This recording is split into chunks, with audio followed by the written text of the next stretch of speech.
ஐயோ,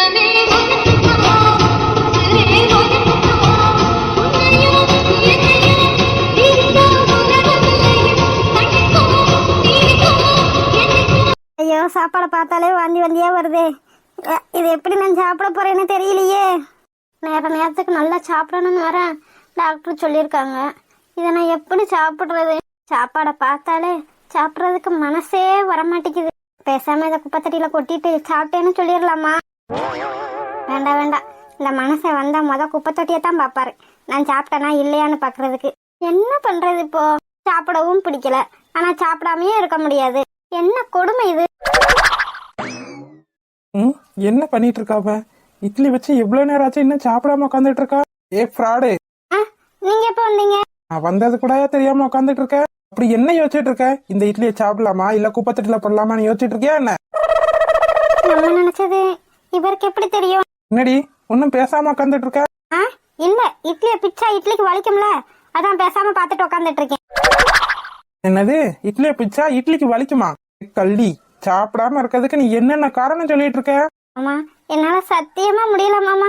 அதுவும் 4 இட்லி என்னால முடியவே முடியாது. ஒரு இட்லியே எனக்கு உள்ள போக மாட்டேங்குது. எப்படி உள்ள போகாம இருக்குன்னு நானும் பாக்குறேன். என் புருஷன் தானே நீங்க. நான் எவ்வளவு கஷ்டப்படுறேன்னு உங்களுக்கு புரியுதா இல்லையா? உனக்கு ஒரு 4 இட்லி சாப்பிடுறதுக்கு அவ்வளவு கஷ்டமா இருக்கா? சரி, 4 வேணாம், 3 இட்லி சாப்பிடு. ஒரு இட்லி அதிகம்னு சொல்லிட்டு இருக்கேன், 3 இட்லி சாப்பிடவா? பெரிய தாராள பிரபு ஒரு இட்லி குறைச்சு கொடுக்கறாரு. அதெல்லாம் முடியாது, என்னால இந்த இட்லி சாப்பிட முடியாது. என்ன மலர், சின்ன பிள்ளை மாதிரி இன்னும் அடம் பிடிச்சிட்டு இருக்க நீ? இப்ப ஒரு உசுறு இல்ல 2 உசுறு, அது உனக்கு புரியுதா இல்லையா? எனக்கு புரியுது மாமா, என்னால சத்தியமா முடியல மாமா. மலர், உனக்காக இல்லைனாலும் உன் வயிற்றுக்குள்ள ஒரு உசுறு இருக்கு, அதுக்காகவாவது நீ சாப்பிட்டு தான் மலர் ஆகணும். மாமா எனக்கு புரியுது மாமா, ஆனா என்னால முடியல மாமா. டெய்லி வாமிட் பண்ணி என்னால சுத்தமா முடியல. சாப்பாட்டை பார்த்தாலே வாமிட்டு தான் வருது. சரி, நான் வேணா உனக்கு ஊட்டி விடவா? வேண்டாம் மாமா, உங்களுக்கு எதுக்கு கஷ்டம்? எப்படியாவது கொஞ்ச நேரம் உட்காந்தாவது நான் சாப்பிட்றேன். நீ எப்படி சாப்பிடுவேன்னு எனக்கு தெரியாது பாரு. இட்லியை கூட நான் ஊட்டி விடுறேன். நான் ஊட்டினா தான் நீ சாப்பிடுவேன், இல்லன்னா நீ சாப்பிட மாட்டேன். இப்படியே பார்த்துட்டே தான் உட்காந்துருப்ப. வேண்டாம் மாமா. என் செல்ல பொண்டாட்டில நான் ஊட்டி விடுவேன்னா நீ சாப்பிடுவியா? சொன்னா கேட்கவா போறீங்க? இந்த சாப்பிடு. சரி.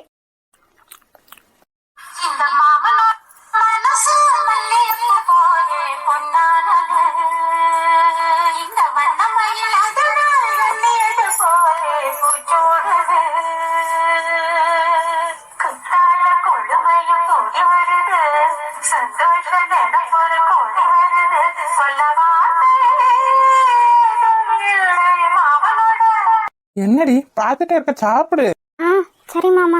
என் மாமா மட்டும் இல்லைன்னா என்னோட வாழ்க்கை எப்படியோ போயிருக்க வேண்டியது. என் சித்தி என்னோட வாழ்க்கையை கெடுக்கணுன்றதுக்காக என்னென்னமோ பண்ணியிருக்காங்க. ஏன் இவரை கொலை பண்ணணும்னு கூட நினைச்சிருக்காங்க. அதெல்லாம் மறந்துட்டு எவ்வளோ சந்தோஷமா என் கூட இருக்காரு. இந்த சந்தோஷம் எப்போதுமே எங்க கூடயே இருக்கணும்.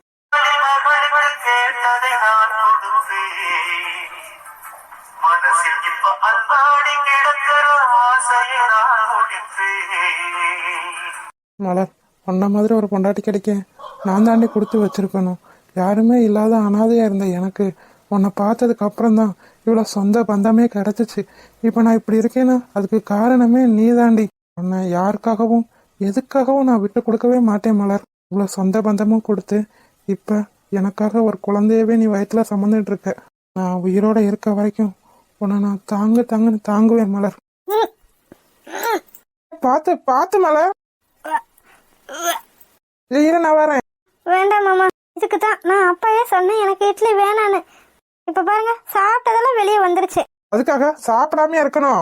சாப்பிட்டு நீ பாட்டுக்கு வாந்தி எடுத்துட்டே இரு, அதனால பிரச்சனையே இல்லை. என்ன என்னை பார்த்தா உங்களுக்கு காமெடியா தெரியுதா என்ன? சாப்பிட்டு வாந்தி எடுத்துக்கிட்டே இருக்கணுமாம்ல? பாருங்க மாமா, என்னால ரூம்குள்ளேயெல்லாம் உட்காந்துட்டே இருக்க முடியாது. பேசாம நான் போய் அத்தை கூட ஏதாவது வேலை பாக்குறேன். வேலை பாக்குறதுக்கு தான் உன்னை நான் கல்யாணம் பண்ணனாக்கும். என்ன சும்மாவே இங்கே உட்காந்துட்டு இருக்க மாதிரி இருக்கு. பசிக்கவும் மாட்டேங்குது, சாப்பிட்டாலும் வாந்தி வந்துகிட்டே இருக்கு. நான் வெளியே போய் இருந்தாலும் யார்கிட்டயாச்சும் பேசிக்கிட்டு செஞ்சுட்டுனாலும் இருப்பேன்ல. யார் வேணான்னு சொன்னா? உன்னை நான் இந்த ரூமை விட்டு வெளியே வரக்கூடாதுன்னு சொன்னா என்ன? நீ எந்த வேலையும் பார்க்க கூடாது. ஆமா, இதுக்காக தாண்டி வீட்டுக்கு ஆள் போட்டாச்சு வேலைக்கு.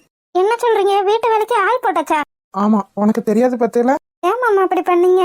அதான் நான் இருக்கேன்ல, அப்புறம் எதுக்கு? நீ இருப்ப, யாரும் இல்லைன்னு சொன்னா உனக்கு வீட்டு வேலை செய்யணும்னா போதும். எப்படித்தான் சந்தோஷம் வருமா தெரியாது. இந்த மாதிரி நேரத்துல நீ எந்த வேலையும் செய்யக்கூடாது. அதுக்காகத்தான் அம்மா வீட்டு வேலைக்கு ஆள் போட்டிருக்காங்க. அத்தையா? ஆமா, அவங்களும் வயசானவங்க தானே, வீட்டுல எந்த வேலையும் அவ்வளவா பார்க்க முடியாது. அதனாலதான் வீட்டு வேலைக்கு ஆள் போட்டாச்சு.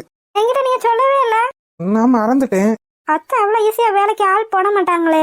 இல்ல, ஒரு அம்மா வந்து வேலை வேணும்னு அழுதாங்க. அவங்க பொண்ணை படிக்க வைக்கணும், அவங்க வீட்டுக்காரி இறந்துட்டாங்கன்னு சொல்லி வேலை கேட்டாங்க. அதான் இறக்கப்பட்டு சரின்னு வேலை கொடுத்துருப்பாங்க போல. நானும் ஒன்றும் சொல்லலை, சரி சேர்த்துக்கங்கன்னு சொல்லிட்டேன். ஓ அப்படியா? ம், ஆமா. சரி சரி, மிச்சம் இருக்க இட்லியும் சாப்பிட்ரு. பேசாம போயிருங்க மாமா, எதை வச்சு அடிப்பேன்னு எனக்கே தெரியாது. எது அடிப்பியா? பின்ன இப்பதான் சாப்பிட்டு நானே வாமிட் பண்ணிட்டு வந்திருக்கேன். திரும்ப மிச்சத்தையும் சாப்பிட்டு போய் வாமிட் பண்ணணுமா? அதுக்கு நான் சாப்பிடாமே இருந்துக்கிருவேன். இப்படி இருந்தா உனக்கு நல்லது இல்ல மலர். ப்ளீஸ் மாமா, என்ன தயவு செஞ்சு கட்டாயப்படுத்தாங்க, என்னால முடியாது. சரி, ஓ இஷ்டம். அப்ப இரு, ஜூஸ் ஏதாவது போட்டு கொண்டு வரேன். சரி, லெமன் ஜூஸை கொண்டு வாங்க. சரி. இதெல்லாம் எதுக்கு எனக்கு புருஷனா இருக்கியான்னு தெரியல. மாமா பாரு, மலர் மாசமானதும் போதும் அப்படியே உள்ளங்கையில வச்சு தாங்க தாங்கன்னு தாங்குறாரு. இவனும் தான் இருக்கானே, ஒன்னத்துக்கும் லாய்க்கல. வேலைக்கு போக வீட்டுக்கு வர சாப்பிட தூங்க, திரும்ப வேலைக்கு போக வீட்டுக்கு வர சாப்பிட தூங்க. ஒரு பொண்டாட்டி இருக்காளே, அவ மாசமா இருக்காளே, அவளுக்கு ஏதாவது பிடிச்சதை வாங்கிட்டு போவோமேன்ற எண்ணமே அவனுக்கு துளி கூட இல்ல. இருக்கட்டும் இருக்கட்டும், அவன் இன்னைக்கு வரட்டும், மண்டை முடிய ஆஞ்சு விடுற ஆஞ்சு. அவன் மட்டும் இன்னைக்கு வெறுங்கையோட வீட்டுக்கு வரட்டும், கையே இல்லாம ஆக்கி விடுறேன். வெறுங்கையோட வீட்டுக்கு வந்தா கையெல்லாம் ஆக்கி போடுவாளா? நம்மளத்தான் சொல்லிட்டு இருக்காளா? அஸ்வின், நல்ல வேலைடா, இன்னைக்கு உன் கை தப்புச்சுன்னு நினைக்கிறேன். தென்றல் செல்லம், என் கண்ணுக்குட்டி. கண்ணுக்குட்டியா? கண்ணுக்குட்டி இன்னைக்கு வாடா, உன்னை எருமை மடக்கிறேன். கையில என்னமோ வச்சிருக்கான், என்னது இது? பார்த்தா தெரியலையாடி? மல்லிகைப்பூ. மல்லிகைப்பூவா? ஆமா, மல்லிகைப்பூ தான். எனக்காகவா வாங்கிட்டு வந்த? உனக்காக தாண்டி, வாங்கிட்டு வரல. வாங்கிட்டு வரலையா? அப்புறம் நம்ம தோட்டத்திலேயே பூத்திருந்துச்சு, அதை நான் பறிச்சு என் கையாலேயே தொடுத்து என் பொண்டாட்டிக்கு ஆசையா கொண்டு வந்திருக்கேன். இந்தா வச்சுக்க. நீ வச்சு விடு மாமா. மாமாவா? அஸ்வின், இந்த வார்த்தையெல்லாம் கேட்டு எவ்வளவு நாளாச்சுடா. நானே வச்சு விடவா? வச்சு விடு மாமா, நான் தான் சொன்னேனே. தென்றல், செடியில இருக்கும்போது கூட இந்த மல்லிகைப்பூ அவ்வளோ அழகா இல்லை, ஆனா உன் தலைக்கு வரவும் நீயும் அழகா இருக்க, அந்த பூவும் அழகா இருக்கு. மழை வந்த நேரத்தில் குடையாக வா மாமா, உடையெல்லாம் காணாது உடையாக வேண்டாமா,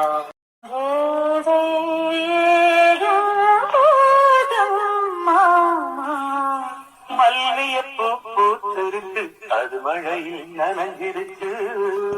சி போடா, நான் என்னென்னமோ நினைச்சிட்டு இருந்தேன் தெரியுமா? என்ன நினைச்சீங்க மேடம்? இவன் வெறும் கையோட வரணும், இவனை உண்டையில நாக்கிரணும் தானே நினைச்சிட்டு இருந்த நீ? உனக்கு எப்படி தெரியும்? அடியே, உன்னை பத்தி எனக்கு நல்லா தெரியும்டி. அதான் எப்படின்னு கேக்குறேன். நீ என் பொண்டாட்டிடி, உன்னை பத்தி எனக்கு தெரியாதா என்ன? நான் கூட உன்னை என்னமோ நினைச்சேன். பரவாயில்ல, நீயும் என் மேல அக்கறையாத்தான் இருக்க. நீ என் பொண்டாட்டி, உன் மேல நான் அக்கறைப்படாம வேற யார் அக்கறைப்படவா?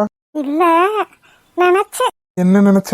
உனக்கு என் மேல பாசமே இல்லையோன்னு நினைச்சேன். நினைப்படி, நினைப்ப, ஏன் நினைக்க மாட்ட? அது எப்படி பொம்பளைங்களால மட்டும் இப்படி எல்லாம் நினைக்க முடியுது? அதெல்லாம் அப்படித்தான். ஏண்டி, உங்க மேல பாசம் இருக்கணும்னா ஏதாவது வாங்கி கொடுத்தா தான் பாசம் இருக்குன்னு அர்த்தமா என்ன? ஆமா. என்னடி ஆமா? எங்களை மாதிரி ஆம்பளைங்களுக்கு பாசத்தை வெளியே காட்ட தெரியாது, ஆனா உள்ள இருந்துகிட்டே இருக்கும். ஆமாமா, இருந்துகிட்டே தான் இருக்கும். ஆமா, நான் வரும்போது என்னமா சொல்லிட்டு இருந்தேன்? ஒன்னும் சொல்லலையே. அடியே அடியே, எல்லாத்தையும் நான் கேட்டுட்டு தாண்டி இருந்தேன். இந்த மல்லிகைப்பூ மட்டும் இன்னைக்கு இல்லைன்னு வச்சுக்க, என் கையை காலியா இருக்கும். நான் போய் அப்படிலாம் செய்வேனா? செய்வடி, செய்வ, நீங்க எல்லாம் செய்வ. அது எப்படி மல்லிகைப்பூ வாங்கி கொடுத்தா மட்டும் இவ்வளவு சந்தோஷமா இருக்கீங்க? வேற எதுலயும் கிடைக்காததா இதுல கிடைச்சா போகுது? ஆமா, சந்தோஷம்தான். நீயே சொல்லு, என் நினப்புல தானே இந்த பூவை கட்டி என் தலையில வைக்கணும்னு நீ கொண்டு வந்திருக்க. ஆமா. இதுல இருந்து என்ன தெரியுது? புருஷன் பொண்டாட்டிக்கு தங்கம் வெள்ளி வைரம்னு வாங்கி கொடுக்க தேவையில்லை. 10 ரூபாய்க்கு பூ வாங்கி கொடுத்தா அதுதான் பொம்பளைங்களுக்கு பெருசு. இதுல இல்லாத சந்தோஷம் வேற எதுலடா இருக்க போதே? இதுல இருந்து நீ என்ன சொல்ல வர? 10 ரூபாய்க்கு பூ வாங்கி கொடுத்தாலும் நீங்க சந்தோஷப்படுவீங்க, அப்படித்தானே? ஆமா. அப்ப உன்னை சந்தோஷப்படுத்தணும்னா தங்கமோ வெள்ளியோ வாங்கி கொடுக்கணும்னு அவசியம் இல்ல, 10 ரூபாய்க்கு பூ வாங்கி கொடுத்தா போதும், அப்படித்தானே? அப்படின்னு சொல்ல முடியாது. ஏ இப்ப தானே நீ சொன்ன தங்கமோ வெளியே வாங்கி கொடுக்கணும்னு அவசியம் இல்லை, பூ வாங்கி கொடுத்தா போதும்னு. அதுவும் வாங்கி தரணும், இதுவும் வாங்கி தரணும். என்னடி பித்தலாட்டம்? அது வருஷத்துக்கு ஒரு தடவையா வாங்கி கொடுக்கணும், இது மாசத்துக்கு 4 தடவையாவது வாங்கி கொடுக்கணும். நல்லா இருக்குடி உங்க நியாயம்.